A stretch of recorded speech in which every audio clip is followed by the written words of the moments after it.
Georgia at Bama, the most anticipated game of the year so far, probably will be the most anticipated game of the year. This game is going to be electric. It's awesome that these two are playing in the regular season.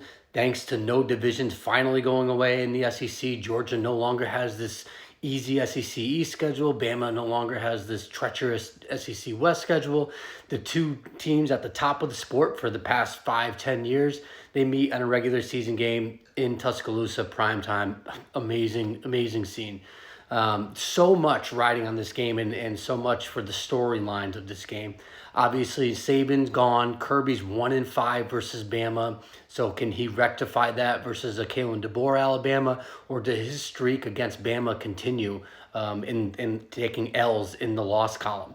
Also, on the flip side, this is huge for Kalen DeBoer coming first year. If you can get a win at home against Georgia, man, that's going to just be skyrocket your stock in Tuscaloosa. Everyone has already bought in, but in terms of what this will do for recruiting, what this terms will do for buy-in from the fans and the trust that you will earn from this, it will be immense.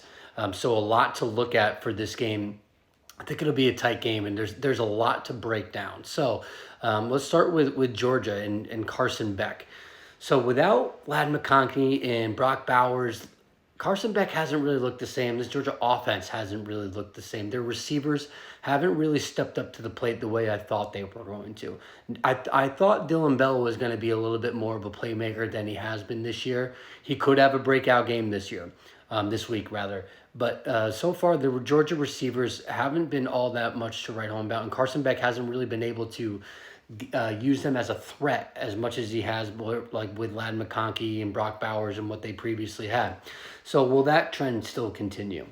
Georgia also has a lot of injuries this week. They have Michael Williams, who's been out for a few weeks now. That's a huge loss in this game. Like, one of the best edge rushers in the game going to be out for the biggest game in college football. Like, that's really huge. On top of that, they're out Tate Ratledge, guard, All-American guard, probably. Like, he was like... that's a really big loss. And then also London Humphreys going to be a big loss for depth at the wide receiver. So can Alabama take advantage of, from a lot of these weaknesses and a lot of these injuries that Georgia has?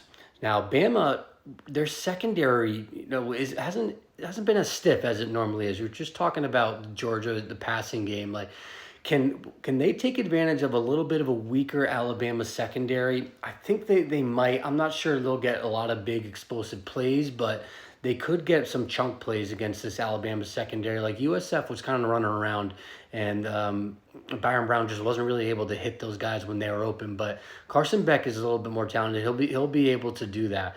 So that's where I think Georgia can see some success, is against this Alabama secondary.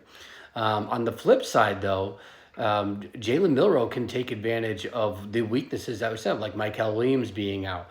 And like Jalen Milroe can run, man. That's his biggest threat. Obviously, his big arm is something that you want to look forward to. But with the DN depth being an issue at Georgia, you can look for Jalen Milroe to run around the outside and gain some yardage that way. So I think they'll rely on Jalen Milroe's legs a lot in this game.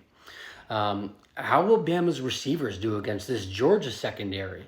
Ryan Williams has been their guy, but he's true freshman. He's but 17 years old. Like, are you going to rely on Ryan Williams to get the job done on a stage like this? I don't really know who else are going to really make these big plays from the Bama receiver room. So I think Ryan Williams will have to play a big game in order for the Tide to be successful here. And now on the Bama defense, they need to take advantage of, like I said, of Tate Ratledge being out, be a boss on the defensive line, control the line of scrimmages, because that's a pretty big loss injury-wise for Georgia. You need to force Carson Beck to pass. If you can force Georgia to pass, I think they'll be in this game, because like I talked about a little bit earlier, the Georgia receivers haven't really been all that great. So if you can force them to pass, I think Bama will be in a pretty good spot. All that to say, I think this is going to be a really close game. The line right now is Georgia -2.